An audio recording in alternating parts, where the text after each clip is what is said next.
Welcome to Current Affair Discussion. Today, August 1 to 7, Part 3 Current Affairs. Earlier, I discussed up to 26 questions from 27th question onwards. Which of the following entities was not recently selected by the Reserve Bank of India for the test phase under the 5th cohort of the regulatory sandbox on the theme called neutral? Right. So, what actually this question means? నార్మల్గా reserve bank of India regulate చేసే organisations ఏవైతే ఉంటాయో fintech companies కానీ banks కానీ NBFCs కానీ RBI గైడ్లైన్స్ని follow అవుతూ సర్వీసెస్ని ప్రొడక్ట్స్ని పబ్లిక్కి అంటే మనలాంటి పీపుల్కి ఆఫర్ చేయాలి. బట్ రెగ్యులేటరీ శాండ్ బాక్స్ అంటే ఏవైతే సర్వీసెస్ ఇనీషియల్ స్టేజ్లో ట్రయల్ స్టేజ్లో ప్రాక్టికల్స్ చేస్తున్నప్పుడు అంటే ఇంకా సొసైటీలోకి రావడానికి ముందే టెస్ట్ చేస్తున్నప్పుడు కొన్ని కంపెనీస్కి ఆర్బీఐ లైసెన్స్తో సంబంధం లేకుండా అంటే స్ట్రిక్ట్ గైడ్లైన్స్ కాకుండా లిబరల్గా ఆ టెస్ట్ని పర్ఫామ్ చేయడం కోసము పర్మిషన్ ఇస్తూ ఉంటుంది.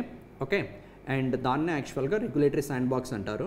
And this is actually 5th cohort అంటే సేమ్ క్యారెక్టరిస్టిక్స్ ఒక పర్టికులర్ పాయింట్ పైన ఫోకస్ పెట్టి ఎస్పెషల్లీ బ్యాంకింగ్ సెక్టర్లో డెవలప్మెంట్ కోసము ఏవైతే కంపెనీస్ వర్క్ చేస్తున్నాయో వాటన్నిటిని అంటే సేమ్ క్యారెక్టరిస్టిక్స్తో వర్క్ చేస్తున్న కంపెనీస్ లేదా group of people group of companies అని చెప్పొచ్చు. ఓకే, ఇది 5th cohort regulatory sandbox. What's the theme అంటే neutral. Okay, simply which of the following entities was not recently selected by the RBI for the test phase under the 5th cohort of the regulatory sandbox on the theme neutral? 5 companies ni RBI 5th cohort lo regulatory sandbox కింద select చేసింది. And what's the theme of that అంటే neutral. And that 5 companies ఏంటి అంటే if you look at the company names here, connecting dot consultancy private limited, Kolkata West Bengal belongs to that company. Epifi technologies private limited, Bengaluru. Finagg technologies private limited, Noida Uttar Pradesh. Indian banks digital infrastructure company private limited, Mumbai Maharashtra. And Synjy technologies private limited, Bengaluru Karnataka. ఈ 5 కంపెనీస్ని 5th cohort of regulatory sand బాక్స్లో with theme call న్యూట్రల్తో select చేసింది. And ఇవి ఏం చేస్తాయంటే look at this point, these firms offer services such as categorisation of risks in loan portfolios. లోన్స్కి సంబంధించి different రిస్క్లు ఏ విధంగా ఉన్నాయి వాటిని కేటగరైజ్ చేసే కైండ్ ఆఫ్ వర్క్ని కానీ.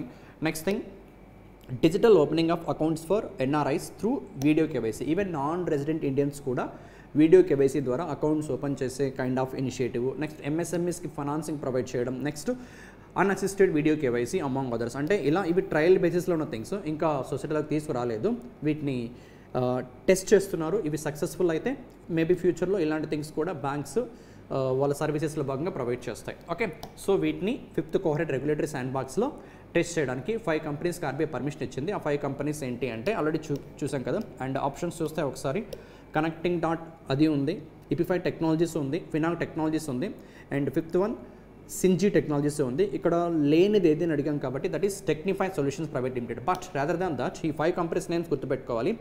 Connecting dot consultancy private limited, ఈపీఫైన్ technologies, Finagg and Indian banks, then Synjy technologies. ఇవి 5th cohort of regulatory sandbox of reserve bank of ఇండియాలో సెలెక్ట్ అయిన 5 కంపెనీస్.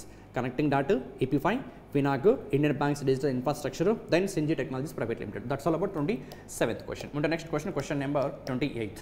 సో మన ఇండియాలో గోల్డ్ జ్యువెలరీ షాప్స్ అంటే లైక్ కళ్యాణ్ జ్యువెలర్స్ అని, మలబార్ జ్యువెలర్స్ అని, లలిత జ్యువెలర్స్ అని ఇలా వింటూ ఉంటాం కదా. ఇన్ ద సేమ్ మేనర్ ఇంకొక కొత్త జ్యువెలరీ బ్రాండ్ మన ఇండియన్ మార్కెట్లోకి వస్తుంది. దాని నేమే ఇంద్రియా. దీన్ని ఏ కంపెనీ లాంచ్ చేసిందంటే ఆదిత్య బిర్లా గ్రూప్.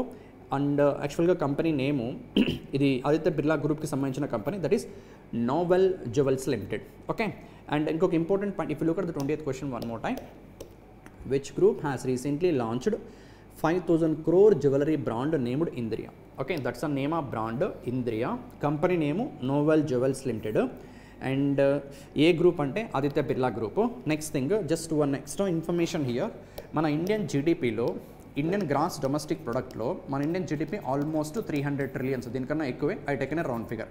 300 trillions లో 7% of Indian GDP gems and jewelleries నుంచే ఆ ఇండస్ట్రీ నుంచి వస్తుందంటే almost 20 trillions of Indian GDP ఏ ఇండస్ట్రీ కంట్రిబ్యూట్ చేస్తుంది అంటే gems and jewellery industry. And this is as per India brand equity foundation. Okay, so 20th క్వశ్చన్లో గుర్తుపెట్టుకోవాల్సిన థింగ్స్, న్యూ జ్యువెలరీ బ్రాండ్ మన ఇండియన్ మార్కెట్లోకి, that is ఇంద్రియా. By which company అంటే Aditya Birla group. And ఈ Indriya company brand name Indriya but company name novel jewels limited. It's a part of Aditya Birla group. And the one information here, Indian gross domestic ప్రొడక్ట్లో gems and jewelleries ఎంత percent contribute చేస్తున్నాయంటే 7%. Okay right.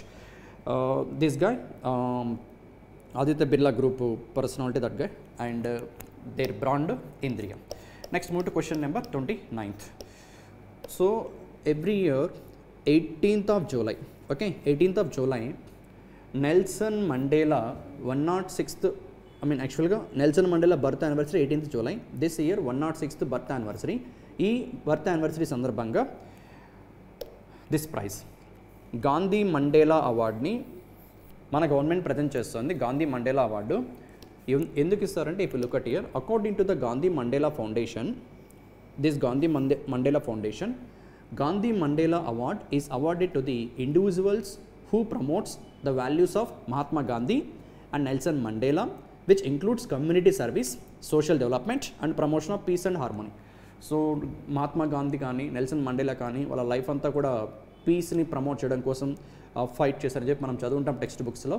So వాళ్ళ values ఏవైతే ఉన్నాయో, వాళ్ళు చెప్పిన values ethics ఏవైతే ఉన్నాయో వాటి కోసం ఎవరైతే కంట్రిబ్యూట్ చేస్తారో వాళ్ళని every year July 18th, that's the birth anniversary of Nelson Mandela, Gandhi Mandela foundation అవార్డుతో హానర్ చేస్తుంది. దిస్ ఇయర్ ఆ అవార్డు ఇద్దరు పర్సనాలిటీస్కి ఇచ్చింది. ఆ పర్సనాలిటీస్ ఒకరు ఫీమేలు, ఒకరు male, and their respective countries. She a female, Rigoberta Menchu Tum, and this guy is a pharma ఇండస్ట్రీకి సంబంధించినటువంటి business personality, Victor Gonzalez Torres. He is from Mexico and she is from Guatemalan. Simply ఇక్కడ గుర్తుపెట్టుకోవాల్సిన award, watts award? Nelson Mandela Gandhi Mandela award. Gandhi Mandela award July 18th present చేశారు Gandhi Mandela foundation. It's 106th birth anniversary of Nelson Mandela. ఎవరైతే the two guys Mandela and Mahatma Gandhi యొక్క వాల్యూస్ని ముందుకు తీసుకెళ్లడం కోసం work చేసి ఉంటారో, కంట్రిబ్యూట్ చేసి ఉంటారో వాళ్ళకి ఈ అవార్డుతో హానర్ చేస్తారు. దిస్ ఇయర్ ఆ అవార్డ్ని 2 పర్సనాలిటీస్కి ఇచ్చారు, ఒకరు ఫీమేల్, ఒకరు మేలు. ఫీమేల్ రిగోబర్టా మెంచూటుమ్, ఈమె యాక్చువల్గా human right activist, and even she own Nobel prize also. You can see Nobel peace prize 1992లో అండ్ ప్రిన్సెస్ ఆఫ్ ఆస్ట్రియా 1998లో. Okay, and this is her autobiography, I Rigoberta Menchu అని చెప్పి ఆమె autobiography కూడా. And another personality, this guy Torre, Victor Gonzalez Torres. ఆయనకి ఎందుకు ఇచ్చారంటే, if look at here, Torre received the award for his exceptional contributions to health care ఇండస్ట్రీకి ఆయన చేసిన కంట్రిబ్యూషన్స్ని గుర్తిస్తూ ఈ అవార్డు ఇవ్వడం జరిగింది. అండ్ ఈ అవార్డ్ని సెలెక్ట్ చేసే జ్యూరీలో if you look at here, India, Nepal, బంగ్లాదేశ్లో 3 కంట్రీస్ నుంచి, మన ఇండియా కాకుండా 2 countries, India, Nepal, Bangladesh, supreme కోర్ట్స్లో జడ్జెస్గా వర్క్ చేసిన పర్సనాలిటీస్, ఫార్మర్ చీఫ్ జస్టిస్లు జ్యూరీ మెంబర్స్గా ఉంటారు. And the award comprises gold medal made by the Indian government mint. Simply, so let me give a revision one more time. The question number 29th, right? What's the award? Gandhi Mandela Award. On 18th of July, that's the birth anniversary of Nelson Mandela. This year, in fact, presentation this year, but for which year ki award nichcharante 2020 year ki adi. Okay, right. And 2019లో ఎవరికి ఇచ్చారంటే దలై లామాకి ఇచ్చారు. And that personalities, Victor Gonzalez Torres, is a pharmacist, industrialist from Mexico and business man. And Rigoberta Menchu Tum, she is female personality, human right activist, Nobel peace prize కూడా win అయ్యారు from Guatemala. And ఈ అవార్డ్ని select చేసే jury members ఎవరు అంటే, India, Nepal, Bangladesh supreme కోర్ట్స్లో జడ్జెస్గా, chief జడ్జెస్గా వర్క్ చేసిన పర్సనాలిటీస్ ఉంటారు. Okay, that's all about this question. ముందు నెక్స్ట్ క్వశ్చన్ నెంబర్ 30. ఇది ఇంపార్టెంట్ డేకి సంబంధించింది, tiger day. July 29th celebrate చేస్తాం international tiger day. When July 29th. And already చెప్పాను నేను మీకు, national tiger conservation authority publish చేసిన రిపోర్ట్ ప్రకారం లాస్ట్ 5 yearsలో 2019 నుంచి 23 వరకు దాదాపు 628 టైగర్స్ చనిపోయాయి. ఓకే, లాస్ట్ 5 yearsలో. అండ్ ఇండియాలో 3/4 ఆఫ్ వరల్డ్ టైగర్ పాపులేషన్ ఇండియాలోనే ఉన్నాయి, with a count of almost 3682 tigers. And anyway, first tiger day, global tiger day ఎప్పుడు సెలబ్రేట్ చేశారంటే 29th July 2011. ఓకే, అండ్ యాక్చువల్గా వై దట్ డే అని ఒకసారి చూస్తే ఇక్కడ international tiger day was established during the international tiger conservation forum, a high level tiger summit held in saint Petersburg in Russia 2010లో రష్యాలో జరిగింది ఒక ఇంటర్నేషనల్ టైగర్ కన్జర్వేషన్ ఫోరమ్. అప్పుడు తీసుకున్న డిసిషనే from that next year onwards, that is 29th July 2011 onwards, every year July 29th we are celebrating as a international tiger day. Okay, right. And this year that is a 14th international tiger day. Right. So simply 30th question, it's important day, that is tiger day, international tiger day when July 29th. First tiger day ఎప్పుడు celebrate చేశారంటే 29th July 2011. Not much to discuss, that's it. Next question number 31. So ఇక్కడ ఒక chemical company ఉంది, జర్మనీకి సంబంధించిన chemical company. ఆ company పేరు BASF. And ఒక బ్యాంక్ ఉంది, Deutsche bank. Correct answer for this question is Deutsche bank, option 4. ఏంటి క్వశ్చన్ అంటే, so if you are actually farmer background అయ్యి ఉంటే, మీరు అగ్రికల్చర్ బ్యాక్గ్రౌండ్ ఫ్యామిలీ అయ్యి ఉంటే, మీ ఫాదర్ అగ్రికల్చర్ క్రాప్స్కి స్ప్రే చేసే పెస్టిసైడ్స్ ఒక క్రాప్ యొక్క అవుట్పుట్ ఫైన్గా రావడానికి, వెజిటబుల్స్ ఎటువంటి బ్యాక్టీరియా డిసీజ్ అటాక్ అవ్వకుండా అండ్ బెటర్గా క్రాప్ అవుట్పుట్ రావడానికి నార్మల్గా పెస్టిసైడ్స్ని స్ప్రే చేస్తూ ఉంటారు. ఇలాంటి పెస్టిసైడ్స్లో మెజారిటీ ఆఫ్ పెస్టిసైడ్స్ని మ్యానుఫ్యాక్చర్ చేసే కంపెనీయే BASF. కావాలంటే నెక్స్ట్ టైం ఎప్పుడన్నా మీరు అగ్రికల్చర్ ఫీల్డ్కి వెళ్ళినప్పుడు ఏదైనా స్ప్రే చేస్తుంటే పెస్టిసైడ్స్ కానీ ఫెర్టిలైజర్స్ పాయింట్ ఆఫ్ వ్యూలో అబ్జర్వ్ చేయొచ్చు. ఆ బాటిల్స్ పైన ఈ కంపెనీ పేరు ఉంటుంది, BASF. Now what is this BASF and Dutch bank initiative అంటే, ఈ BASF ఒక పెస్టిసైడ్ని ప్రొడ్యూస్ చేయడానికి కావాల్సిన రా మెటీరియల్స్ ఏవైతే ఉంటాయో ఆ రా మెటీరియల్స్ని సప్లై చేసే కంపెనీస్ XYZ కంపెనీ అనుకుందాం, understanding purpose. Right. So what is this question, let me explain clearly. ఇక్కడ ఒక బ్యాంక్ ఉంది, Deutsche bank. Yes, it's a German bank. BASF కూడా జర్మన్ కంపెనీ, ఆ కెమికల్ ఇండస్ట్రీకి సంబంధించినటువంటి కెమికల్ కంపెనీ. వీళ్ళిద్దరూ పార్ట్నర్షిప్ అయ్యారు. ఎందుకోసం అంటే BASF కంపెనీ మ్యానుఫ్యాక్చర్ చేస్తున్నటువంటి పెస్టిసైడ్స్ ఏవైతే ఉన్నాయో ఈ పెస్టిసైడ్స్కి సంబంధించి రా మెటీరియల్స్ని సప్లై చేస్తున్నటువంటి supply chain companies XYZ companies కదా. వీటికి ఇప్పుడు BASF ఏం చేయాలి, మనీ పే చేయాలి. రా మెటీరియల్స్ వీళ్ళు సప్లై చేశారు, BASF వీళ్ళకి మనీ పే చేయాలి. ఇప్పుడు ఈ ప్రోగ్రామ్ ఏంటంటే, ఏ కంపెనీస్ అయితే దిస్ రా మెటీరియల్స్ని సప్లై చేస్తున్న కంపెనీస్ ఏవైతే ఉన్నాయో, let us assume that XYZ company ఈ రా మెటీరియల్స్ని సస్టైనబుల్ వేలో BASF కంపెనీ కన్నా సప్లై చేస్తున్నట్లయితే, సస్టైనబుల్ మెథడ్ అంటే ఏంటి, ఎన్విరాన్మెంట్కి డ్యామేజ్ కలగకుండా వీళ్ళు ప్రొడ్యూస్ చేస్తున్న రా మెటీరియల్స్ అన్నీ కూడా BASFకి వీళ్ళు సేల్ చేస్తున్నట్లయితే, వీళ్ళకి కట్టాల్సినటువంటి అమౌంట్ ఏదైతే ఉంటుందో, ఈ BASF పే చేయాల్సిన అమౌంట్ ఏదైతే ఉంటుందో డచ్ బ్యాంక్ ద్వారా, ఓకే, ఈ పర్టికులర్ రా మెటీరియల్స్ని ప్రొడక్షన్ కోసం అయ్యే ఖర్చు, ఇనిషియల్గా ఖర్చు బేర్ చేయడానికి లోన్స్ డచ్ బ్యాంక్ ద్వారా XYZ కంపెనీకి ప్రొవైడ్ చేస్తారు అంటే very concessional rate. Simply BASF ఒక chemical company, belongs to Germany. అదే జర్మనీకి సంబంధించిన డచ్ బ్యాంక్తో ఒక BASF సస్టైనబుల్ ఫైనాన్సింగ్ ప్రోగ్రామ్కి వాళ్ళు టైఅప్ అయ్యారు. ఆ ప్రోగ్రామ్ ఏంటంటే, BASF కంపెనీకి రా మెటీరియల్స్ని సప్లై చేసే కంపెనీస్ ఏవైతే ఉంటాయో ఆ రా మెటీరియల్స్ కోసము, ఆ రా మెటీరియల్స్ ప్రొడక్షన్ కోసము వాళ్ళకి అయ్యే ఎక్స్పెన్సెస్ని మేబీ లోన్ కావాలనుకుంటే ఈ XYZ కంపెనీ డచ్ బ్యాంక్ ద్వారా లోన్ తీసుకోవచ్చు at a very concessional rate of ఇంట్రెస్ట్కి. ఓకే, అది కూడా కండిషన్ ఏంటంటే ఆ రా మెటీరియల్స్ ప్రొడక్షన్ సస్టైనబుల్గా ఉండాలి, అంటే ఎన్విరాన్మెంట్కి డ్యామేజ్ కలగకుండా ఉండాలి. And now look at the question, you will get a clarity. Which bank has recently launched, abbreviation మనకు అవసరం లేదు, BASF అబ్రివేషన్ అది. BASF first sustainability linked payable finance programme in Asia, మన Asian కాంటినెంట్లో, అది కూడా చైనాలో సప్లై సిస్టంలో BASFకి ఏ కంపెనీస్ అయితే రా మెటీరియల్ సప్లై చేస్తున్నాయో ఆ కంపెనీస్కి దిస్ సస్టైనబిలిటీ లింక్డ్ పేయబుల్స్ని ఫినాన్స్ ప్రోగ్రామ్ని డచ్ బ్యాంక్ ద్వారా చైనాలో ఉన్నటువంటి సప్లయర్స్కి BASF ప్రొవైడ్ చేస్తుంది. Okay, right. So option 4 is the correct answer.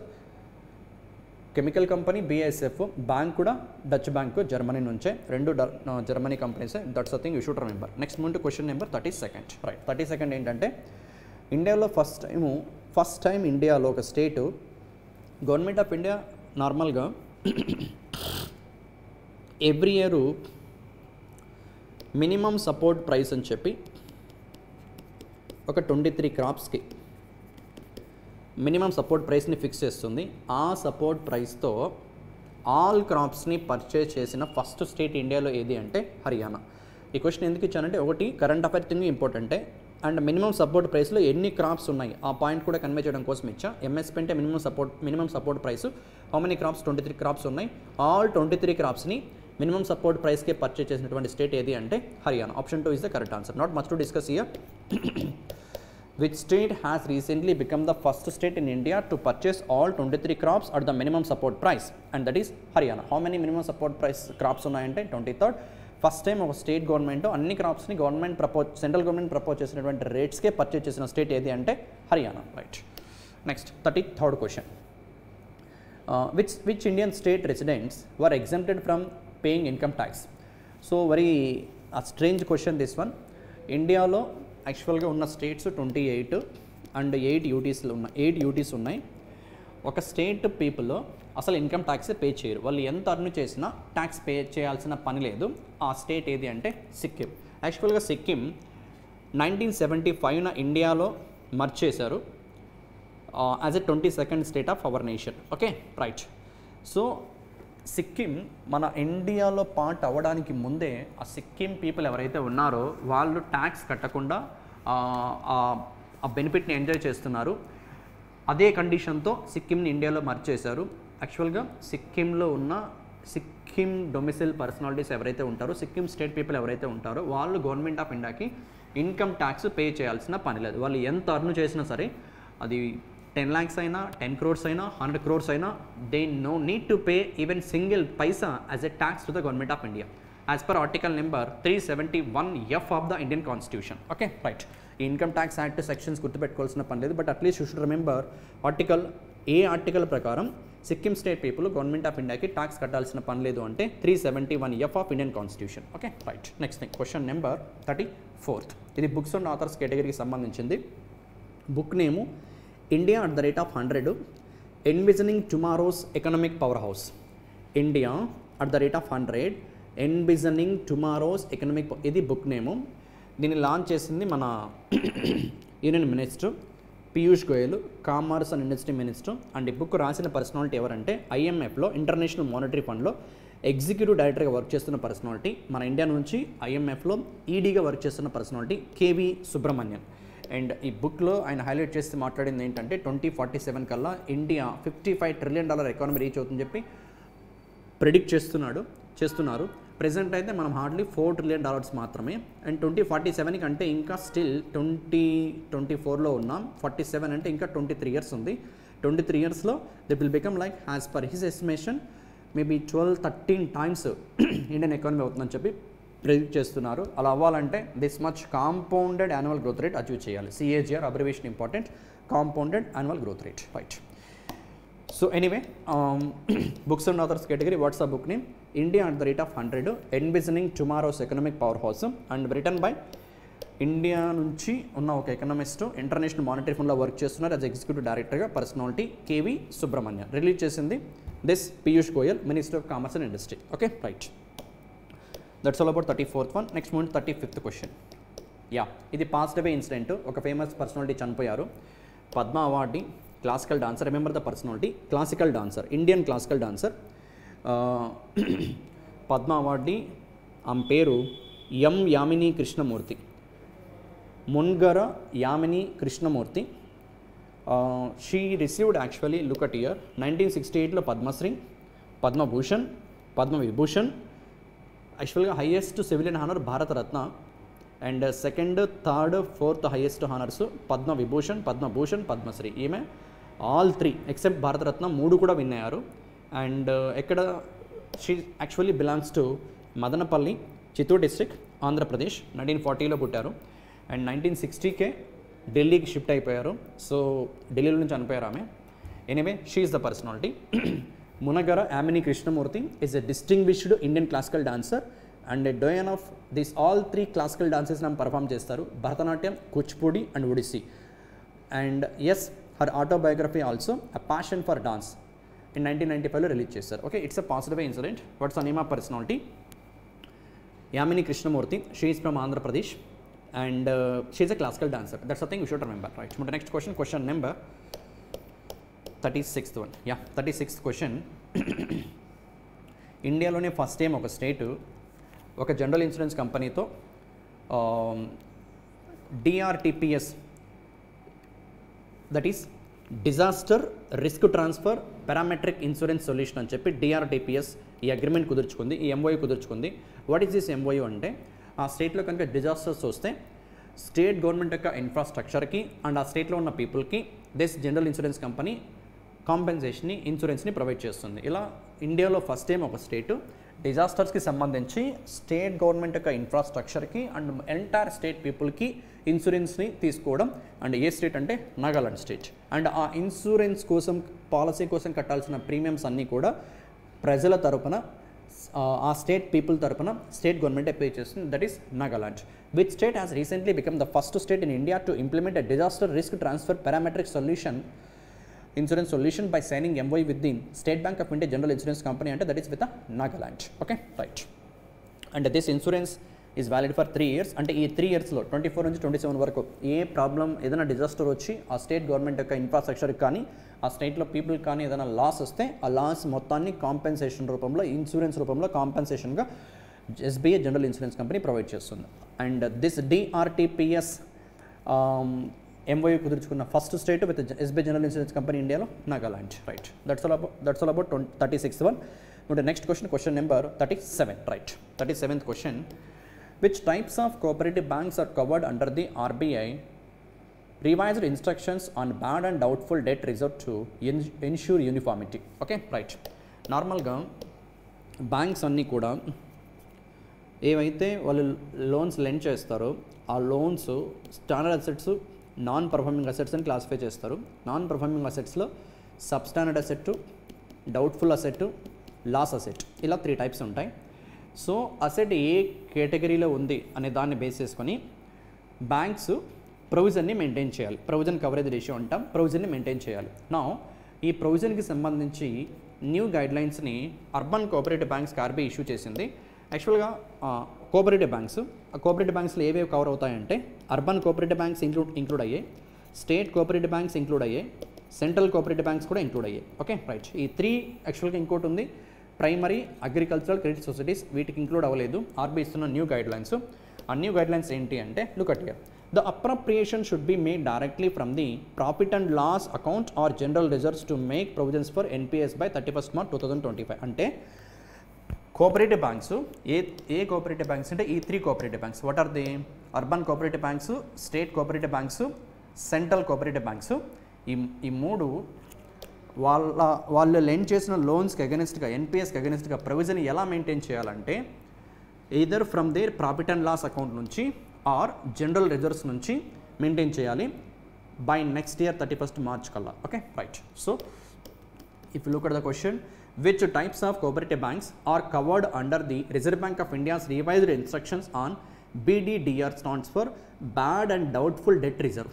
Bad and doubtful debt reserve. Bad assets అన్నా, doubtful assets అన్నా part of NPA, non performing assets.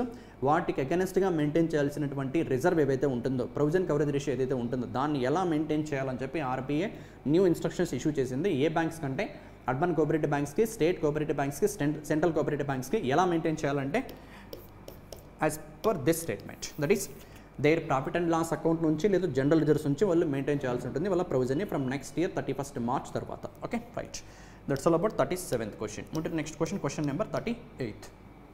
ఈ 38th క్వశ్చన్ ఏంటంటే, ఏవైతే సెంట్రల్ పబ్లిక్ సెక్టర్ ఎంటర్ప్రైజెస్ ఉన్నాయో and public sector banks ఉన్నాయో, public sector banks 12 ఉన్నాయి and financial institutions own by government of India ఉన్నాయో, ఇవన్నీ కంపల్సరీగా ఏం చేయాలంటే, ఇప్పుడు సపోజ్ ఎస్బీఐ తీసుకుంటే స్టేట్ బ్యాంక్ ఆఫ్ ఇండియా, దీంట్లో గవర్నమెంట్ ఆఫ్ ఇండియా ఓనర్షిప్ 57% ఉంది and rest almost 43% own by domestic institutional investors, foreign institutional investors and retail people.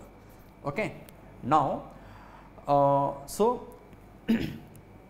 Government of India ఏం చెప్తుందంటే, according to the recent notification from the government of India, central public sector enterprises public sector banks and financial institutions are required to increase their public share holding. అంటే ఇక్కడ ఎస్బీఐలో ఎలాగైతే government ownership 57 but remaining 43% పబ్లిక్ది. ఈ పబ్లిక్లో డిఐఏస్ ఉన్నారు, FIs ఉన్నారు, retail people కూడా ఉన్నారు. సో ఖచ్చితంగా ప్రతి సెంట్రల్ పబ్లిక్ సెక్టర్ ఎంటర్ప్రైజ్ కానీ like bell company, BL company, ఏవైతే స్టాక్ మార్కెట్లో లిస్ట్ అయి ఉంటాయో ఆ కంపెనీస్, ఓకే, ఓఎన్జీసీ కానీ ఎన్టీపీసీ కానీ ఇవన్నీ కూడా part of central public sector enterprises. Power grid corporation of India limited. ఇంకా బ్యాంక్స్ గురించి చెప్పాల్సిన పని 12 PSBs ఉన్నాయి. And government owned financial institutions like power finance corporation కానీ ఇలాంటివన్నీ కూడా వీటిల్లో public share holding, public ownership at least 25% ఉండాలి. ఇది 2024 డెడ్లైన్ ఫిక్స్ చేశారు. 2024కి 31 మార్చ్కి ఆ డేట్ కంప్లీట్ అయింది. బట్ ఇంకా that CPSEs, PSBs and financial institutions own by government of India achieve చేయలేదు. అందుకని డెడ్లైన్ని ఎక్స్టెన్షన్ ఇచ్చారు స్టిల్ ఆగస్ట్ 2026 వరకు టు అచీవ్ దిస్ పర్సంటేజ్. ఎంత? 25%. Option 4 is the correct answer. అంటే సింపుల్గా క్వశ్చన్ ఏం చెప్తుందంటే 38th question, government owned organisations ఏవైతే ఉంటాయో, సెమీ గవర్నమెంట్ ఓన్డ్ ఆర్గనైజేషన్స్ ఏవైతే ఉంటాయో అవి లిస్ట్ అయిన ఆర్గనైజేషన్స్ అయితే, స్టాక్ మార్కెట్లో లిస్ట్ ఆర్గనైజేషన్స్ అయితే ఆగస్ట్ 2026 కల్లా వాటిలో గవర్నమెంట్ ఆఫ్ ఇండియా ఓనర్షిప్ కాకుండా రీటైల్ పీపుల్, పబ్లిక్ యొక్క ఓనర్షిప్ 25% ఉండాలి. అది ఆగస్ట్ 2026 కల్లా అని చెప్పి డెడ్లైన్ ఎక్స్టెన్షన్ ఇవ్వడం జరిగింది. బట్ ఇక్కడ ఒక కంపెనీకి ఎక్స్టెన్షన్ ఉంది, దట్ ఈస్ ఎల్ఐసి. ఎల్ఐసికి మాత్రం 2027 వరకు ఇచ్చారు. State owned LIC has been given until May 16, 2027 to achieve 10% public share holding. Okay, 25% కాదు, 10%. ఎల్ఐసికి మాత్రం 10% ఎగ్జంప్షన్ ఇచ్చారు, 10% వరకు. బట్ రిమైనింగ్ ఆల్ సిపిఎస్ అన్ని కూడా 25%. ఎల్ఐసికి ఎందుకు ఎగ్జంప్షన్ ఇచ్చారంటే ఎల్ఐసి రీసెంట్గానే లిస్ట్ అయింది కాబట్టి స్టాక్ మార్కెట్లో. అండ్ 10% దట్ ఈజ్ నెక్స్ట్ 3 yearsలో అచీవ్ చేయాల్సి ఉంటుంది. అంటే ఏంటి ఆ 10% ఓనర్షిప్ని పబ్లిక్కి సేల్ చేయాలి. Okay, right. Next thing, question number 39th little bit important. This is a conference, ICAE conference. What is this? International Conference of Agricultural Economists. International Conference of Agricultural Economists.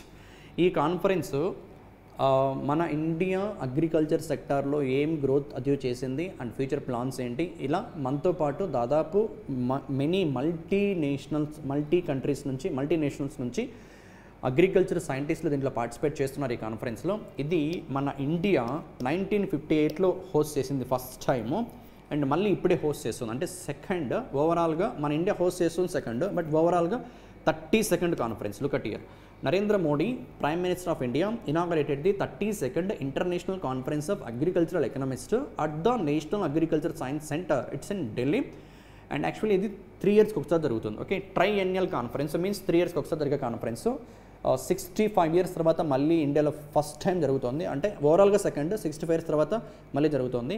And A థీమ్తో host చేశారు కాన్ఫరెన్స్ని అంటే transformation towards sustainable agri food systems. Okay, this is the theme actually.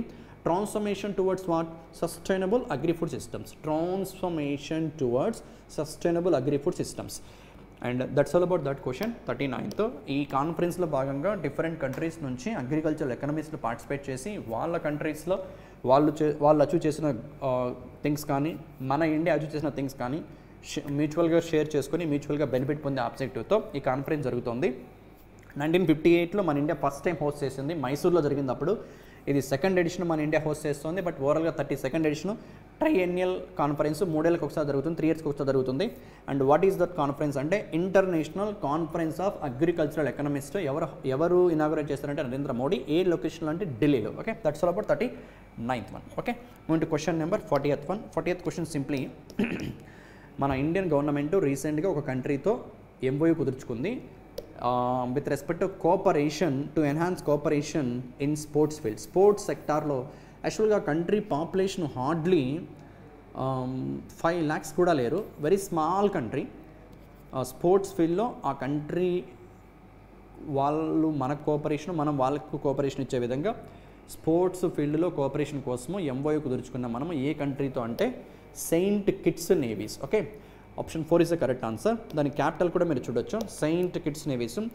బసితేరి is the capital. Currency East Caribbean dollar. అంటే ఇది world map తీసుకుంటే ఇది North America, South America, Caribbean islands ఇక్కడ ఉంటాయి. ఇక్కడ ఉంది ఆ country.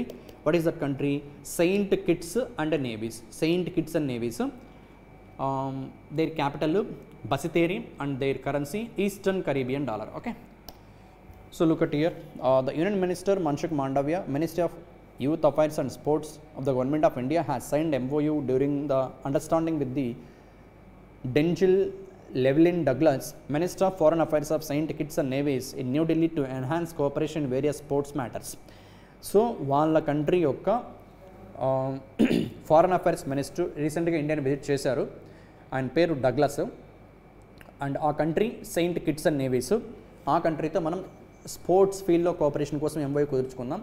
The country is Saint Kitts Nevis and the capital and currency you can see that country capital is Basseterre and the currency is East Caribbean dollar. Okay, that's all about 40th question. Next move to 41st question. Right, again little bit important. A ministry, Bhupendra Yadav, Minister of Environment, Forest and Climate Change, రెండు peacock శాంక్చురీస్ని announce చేశారు ఇండియాలో. That peacock sanctuaries చూలన్వార్ కేరళలో ఉంది, ఆది చుంచానగరి in Karnataka. Why these two locations are in news?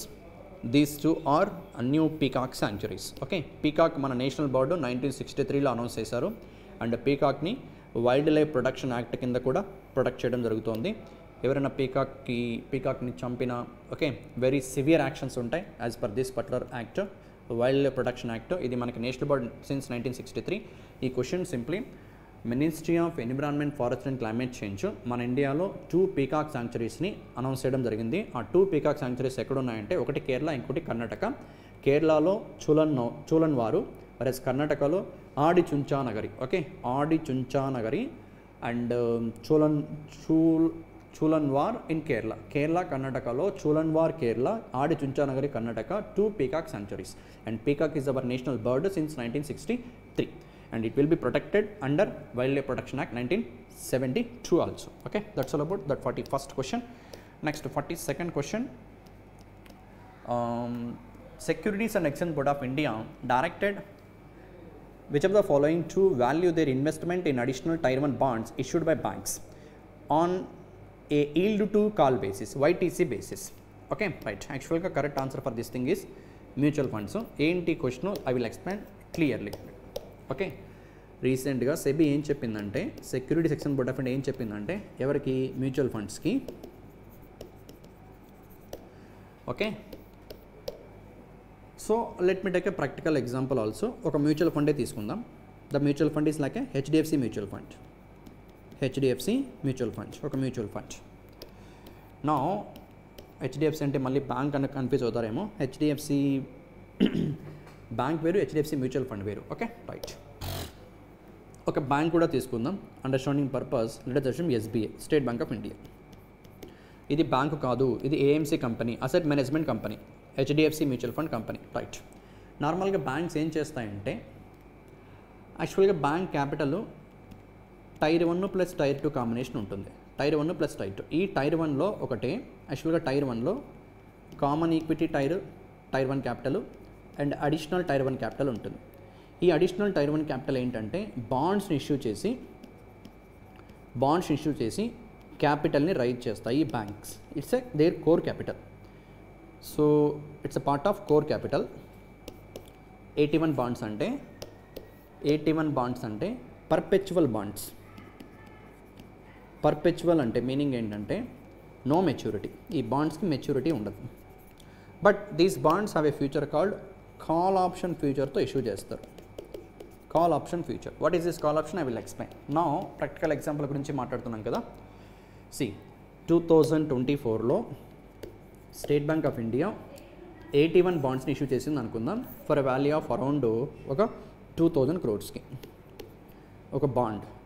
81 బాండ్స్ని 2000 crores issue చేసింది అనుకుందాం understanding purpose. ఈ బాండ్స్లో HDFC మ్యూచువల్ ఫండ్ ఇన్వెస్ట్ చేసింది అనుకుందాం. Okay, HDFC mutual fund invest చేసింది ఈ బాండ్స్లో which values around 2000 crore rupees. ఎప్పుడు ఇష్యూ చేస్తారు? 2024. ఏం చెప్పాను బాండ్స్కి? ఈ బాండ్స్ ఏ kind of nature? Perpetual bonds అంటే no maturity. But with a call option future. What actually meaning of this? 2024లో ఇష్యూ చేశారు. పర్పెచువల్ బాండ్స్ అంటే నో మెచ్యూరిటీ, అంటే వీటికి మెచ్యూరిటీయే ఉండదు. But every year SBI HDFC mutual ఫండ్కి సర్టెన్ ఫిక్స్డ్ రేట్ ఆఫ్ ఇంట్రెస్ట్ని పే చేస్తుంది. ఆ rate of interest coupon rate అంటాం దాన్ని. Let us assume that is around 10%, right. అంటే అంటిల్ ఎస్బీఐ ఈ 2000 crores మళ్ళీ హెచ్డిఎఫ్సి బ్యాంకుకి కంప్లీట్గా ఏ రోజైతే పే చేస్తుందో ఆ రోజు వరకు ఎవ్రీ ఇయర్ ఈ 2000 crores పైన ఎస్బీఐ హెచ్డిఎఫ్సి మ్యూచువల్ ఫండ్కి 10% ఆఫ్ 2000 crore పే చేస్తుంది. అంటే ఎవ్రీ ఇయర్ 200 crores అమౌంట్ని హెచ్డిఎఫ్సికి పే చేస్తూ ఉంటుంది. ఓకే, బట్ ఇక్కడ ఇంకోటి ఏంటంటే ఒకవేళ ఏ ఇయర్లో అయినా ఎస్బీఐ బ్యాంకుకి లాస్ వస్తే ఆ ఇయర్ AT1 బాండ్స్కి ఇంట్రెస్ట్ పే చేయరు, రైట్. నెక్స్ట్ థింగ్, ఇప్పుడు ఏం చెప్పాను, వీటి కాల్ ఆప్షన్ ఫీచర్ ఉంది కదా. కాల్ ఆప్షన్ ఫీచర్ అంటే ఏంటంటే it's right of A buyer. Call option, put option రెండు ఉంటాయి. కాల్ ఆప్షన్ ఏంటంటే right of A buyer, put option ఏంటంటే రైట్ ఆఫ్ ఏ సెల్లర్.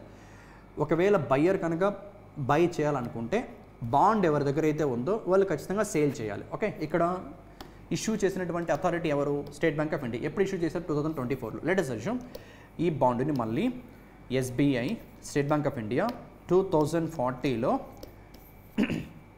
బాండ్ని కాల్ ఆప్షన్ ఫీచర్ని యూజ్ చేసి పర్చేజ్ చేస్తుంది అనుకుందాం. అంటే ఆ రోజు అంటే 2040 వరకు, 2024 నుంచి 2040 వరకు ఆల్మోస్ట్ 16 years ఎవ్రీ ఇయర్ ప్రాఫిటబుల్గా ఎస్బీఐ కన్నా ఉంటే 10% హెచ్డిఎఫ్సి మ్యూచువల్ ఫండ్కి పే చేసి ఉంటుంది. అండ్ 2040లో ఈ 2000 crores మళ్ళీ హెచ్డిఎఫ్సికి ఎస్బీఐ కంప్లీట్గా రీపే చేస్తుంది. బట్ ఈ 2040లో పే చేయాలా, 2030లో పే చేయాలా, 2035లో పే చేయాలా అనేది హెచ్డిఎఫ్సి మ్యూచువల్ ఫండ్ పైన డిపెండ్ అయి ఉండదు, ఎస్బీఐ పైన డిపెండ్ అయి ఉంటుంది. That's what it's a perpetual in nature. వీళ్ళు ఎప్పుడు మళ్ళీ ఆ మనీ వెనక్కి ఇవ్వాలని డిసైడ్ అయితే, వీళ్ళు ఇవ్వాలని డిసైడ్ అయితే అప్పుడు మాత్రమే దిస్ 2000 crores వీళ్ళకి వెళ్తుంది. అప్పటి వరకు ఎవ్రీ ఇయర్ 10% ఇంట్రెస్ట్ మాత్రమే పే చేస్తూ ఉంటారు. That's what perpetual bonds. They are no maturity in nature. But until the time this issued bank will pay to the investor here HDFC mutual fund a 10% rate of interest, and that is called, ఏ year వరకు అయితే వాళ్ళు ఆ బాండ్ని hold చేసి ఉంటారో దాన్నే YTC, yield to call అని చెప్పి పిలుస్తారు ఇక్కడ. దట్స్ వాట్ ఆ 16 years వరకు వాళ్ళకి వచ్చినటువంటి రిటర్న్స్ని దాన్ని బేస్ చేసుకొని క్యాలిక్యులేట్ చేయాలని చెప్పి రీసెంట్గా సెబీ మ్యూచువల్ ఫండ్స్కి గైడెన్స్ని ఇష్యూ చేసింది. That's what this question. Look at here, what's the question? 42nd, right? Yeah. SEBI directed mutual funds to value their investment in additional Tier 1 bonds issued by banks on a yield to call basis. ఏ బేసిస్లో? yield to call basis. ఎవరికి? Mutual ఫండ్స్కి. What is AT1 bonds? Look at here. These bonds are also known as perpetual, as I said earlier, perpetual debt instruments. It means like a no maturity, which are issued by banks. ఇందాక మన example issue చేసిన bank SBI, to raise money to build up their core equity capital. ఇలా issue చేసిన బాండ్స్లో మన example invest చేసింది HDFC mutual fund, right. No what is YTC? If you look at here, yield to call, it is expected return that a bond holder, మన ఎగ్జాంపుల్లో HDFC mutual fund, or investor will get if the bond is held until that call date. ఆ call date మన ఎగ్జాంపుల్లో 2040, which will occur some time before the bond reaches maturity. ఫ్యూచర్లో ఎప్పుడైనా ఉండొచ్చు, SBI ఎప్పుడు decide అయితే అప్పుడు. Okay, right. ఎందుకు అలా? ఇంకొక ఫైనల్ క్లారిఫికేషన్ ఇచ్చి, లెట్ us assume ఇక్కడ ఇన్వెస్ట్ చేసినటువంటి కంపెనీ ఏది? హెచ్డిఎఫ్సి ఏఎంసీ మ్యూచువల్ ఫండ్ తీసుకున్న, హెచ్డిఎఫ్సి మ్యూచువల్ ఫండ్ ఇష్యూ చేసిన బ్యాంక్ ఎస్బీఐ తీసుకున్నా కదా, AT1 బాండ్స్ని ఇష్యూ చేసింది హెచ్డిఎఫ్సి మ్యూచువల్ ఫండ్కి, విచ్ వాల్యూస్ అరౌండ్ 2000 crores. ఇప్పుడు రేట్ ఆఫ్ ఇంట్రెస్ట్ 10% అని అనుకుందాం, అండర్స్టాండింగ్ పర్పస్, రైట్. 2040లో ఇప్పుడు ఇన్ఫ్లేషన్ అరౌండ్ 6% ఉంది మన ఇండియాలో, 4 to 6% రేంజ్లో ఉంది, 4 to 6% రేంజ్. కాబట్టి ఇష్యూ చేసిన ఇంట్రెస్ట్ 10% అనుకుందాం. 2040కి వెళ్దాం, మన ఇండియాలో ఇన్ఫ్లేషన్ 2 to 3% బాగా కంట్రోల్ అయింది అనుకుందాం. అప్పుడు ఇంట్రెస్ట్ రేట్స్ కూడా తగ్గిపోతాయి. లెట్ us assume ఆ రోజు ఇంట్రెస్ట్ రేట్ 6% మాత్రమే ఉన్నాయి అనుకోండి. అంటే ఆ రోజు కన్నా బాండ్స్ ఇష్యూ చేసి ఫండ్స్ రైజ్ చేయాలంటే 6%కే క్యాపిటల్ వస్తున్నప్పుడు 10%తో ఎస్బీఐ పే చేయాల్సిన పని లేదు. కాబట్టి అప్పుడు ఎస్బీఐ ఏం చేయొచ్చు అంటే ఫ్యూచర్లో ఎప్పుడైనా ఇంట్రెస్ట్ రేట్స్ తగ్గితే వాళ్ళు ఇష్యూ చేసిన డేట్ రోజు ఇంట్రెస్ట్ రేట్ ఎంతైతే ఉందో ఆ ఇంట్రెస్ట్ రేట్ కన్నా ఫ్యూచర్లో ఎప్పుడైనా తగ్గితే మేబీ కాల్ ఆప్షన్ యూజ్ చేసుకొని ఎస్బీఐ ఈ బాండ్ని మళ్ళీ రిటర్న్ తీసుకోవచ్చు. Okay, that's why the bonds are called like a perpetual and with a call option future. Okay, right. Hope you understood. Anyway, next move to question number 43rd, right. 43rd ఏంటంటే Hiroshima day. Hiroshima Nagasaki గురించి world war II ఎప్పుడు పేరు చెప్పినా గుర్తొచ్చే names ఈ 2 cities జపాన్లో కంప్లీట్గా destruction చేయబడ్డటువంటి సిటీస్ హిరోషిమా నాగసాకి. ఆగస్టు 6న హిరోషిమా పైన, ఆగస్టు 9న నాగసాకి పైన బాంబు వేశారు అమెరికన్స్. ఆగస్టు 6న వేసిన బాంబుకు వాళ్ళు పెట్టిన పేరు little boy. Plus August 9th bomb name fat man. And August 6న ఏ ఫైటర్ జెట్ని యూజ్ చేసి బాంబు వేశారంటే ఎనోలా గే, బోయింగ్ కంపెనీకి సంబంధించిన ఎనోలా గే అనే ఫైటర్ జెట్ హిరోషిమా పైన ఆగస్ట్ 6న బాంబు వేసింది. అండ్ విత్ దట్ 2 ఇన్సిడెంట్స్ తర్వాత క్లోజ్ చేయడం జరిగింది, వరల్డ్ వార్ని కూడా ఎండ్ చేశారు. That is 79th anniversary this year, that is 6th August 2024.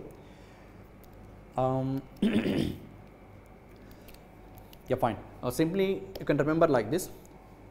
August 6 Hiroshima day. August ని నాగసాకి అని చెప్పా కదా. నాగసాకిలో N, నాగసాకి అంటే ఫస్ట్ లెటర్ N, 9లో ఫస్ట్ లెటర్ N, కన్ఫ్యూజ్ అవ్వకుండా. Hiroshima day August 6, Hiroshima and hexagon 6 అనే మీనింగ్ వస్తుంది కదా, అలా Hiroshima day August 6, Nagasaki day August 9. And this things you should remember. Next thing, question number 44. Paris Olympics complete అయ్యాయి, already చెప్పాను. ఇది 6th time France ఒలింపిక్స్ని host చేసింది. And ఈ ప్యారిస్ ఒలింపిక్స్లో ఆ మెడల్స్ పైన గ్రీక్ గాడ్డెస్ని ప్రింట్ చేశారు, ఆ పర్టికులర్ మింట్ చేశారు. ఇన్ఫ్యాక్ట్ ఆ గాడ్డెస్ నేమ్ ఏంటి అంటే అథెనా నైక్. ఈమె విక్టరీకి గాడ్డెస్, విజయానికి దేవత లాంటిది, అథెనా నైక్. అండ్ ఆల్రెడీ చెప్పాను మీకు, ఐఫిల్ టవర్ నుంచి 18 grams ఆఫ్ ఐరన్ తీసుకొని ఆల్ మెడల్స్లో దీన్ని ఇంజెక్ట్ చేయడం జరిగింది. నెక్స్ట్ గోల్డ్ మెడల్ యొక్క weight 529 grams, silver 525 grams and bronze 455 grams. ఇవి రెస్పెక్టివ్ మెడల్స్ యొక్క వెయిట్. అండ్ గోల్డ్ మెడల్లో ఓన్లీ 6 grams మాత్రమే గోల్డ్ ప్లేటింగ్ ఉంటుంది.